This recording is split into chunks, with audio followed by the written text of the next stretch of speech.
Welcome to the Hotlap Newspaper, where we report on everything RMO. Discord link in the description.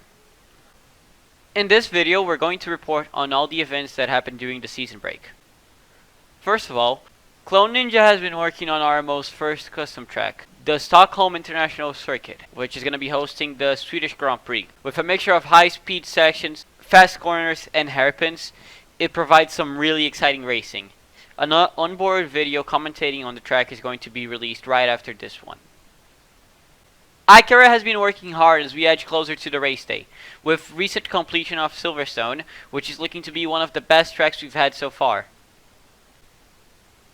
Now moving on to the driver market, there has been a lot of turmoil after Mercedes went for a full roster change, with Mercedes driver Aiken being replaced by a former McLaren driver Buddy, and driver I Don't Know You 2017 replaced by Lance Stein. I Don't Know You has now a contract with Alfa Romeo. Alfa Romeo team principal Logan comments, I got a DM from Daniel saying he wants to trade Aiken for Buddy after his podium. I originally rejected the offer, but then Bao demanded a release, so why not get a driver along with him? So I accepted. When the transfer day came, I got a DM from him, Daniel, saying that Aiken wants to join McLaren, which I found absurd as we had struck a deal on Aiken. It was an all-time low. Nothing was looking good. He said that PX Dai was a free agent. Knowing his speed, I scooped him up, and I also have a personal relationship with him outside the track.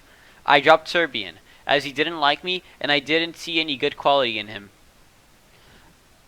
I and T were talking, and I Don't Know You came on the radar. I knew IDKU 2017 very well, and I provided him with reasons to leave Mercedes and join me. Mercedes team principal Daniel Ricciardo quotes, he pretty much got mad because I wasn't aware after signing Buddy that Aiken was dropped, and the only reasonable option was to go to Alpha, since it was like the only spot, and I didn't know if any other teams were willing to give up a spot for Aiken.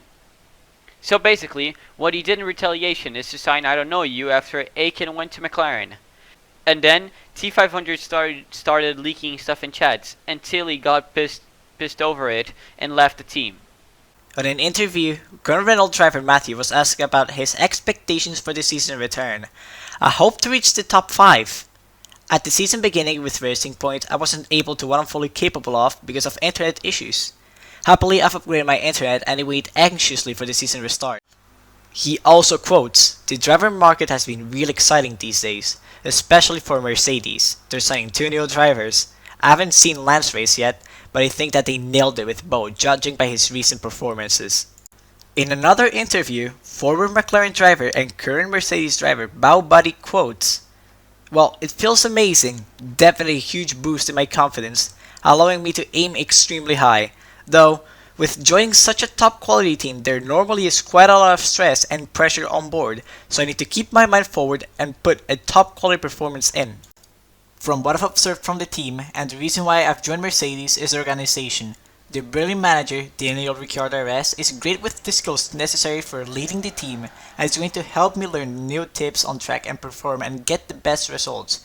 And also come up with the best strategies to get the team the best points. So together, if we work and do our part of the puzzle, I think we're gonna be a prime rival for Red Bull. And that is my plan, of course. I am quite low in the Drivers' Championship, while with not attending the first few races and my P2 finish not being counted, it can improve, I'm sure. I can pass a lot of people quite easily in the races to come. Upon being asked about the Mercedes situation, he replied, anyway, I felt almost regretful for what I had done. Anyway, I sense there is a lot more unease within the teams down. More specifically, the managers, as they fight for the drivers, trying to get the best ones they can, as I caused many drivers have been moved around. Though, it's also a good thing, as it changes the lineup, so I'm quite neutral on the thought, and in the end, you can only care about yourself as a driver, though I do feel a little sympathetic to the teams. Quick feed. Joey and Matthew replaced by G-Man and Blaze in Racing Point. Reverse, the Racing Point team principal quotes, I like to expect consistency and high placements, and I think my drivers are capable of doing that. So yes, I'm happy right now. The RMO season is set to end on October 17th after the alternate layout of the Swedish GP. Make sure you join us for the last 3 races.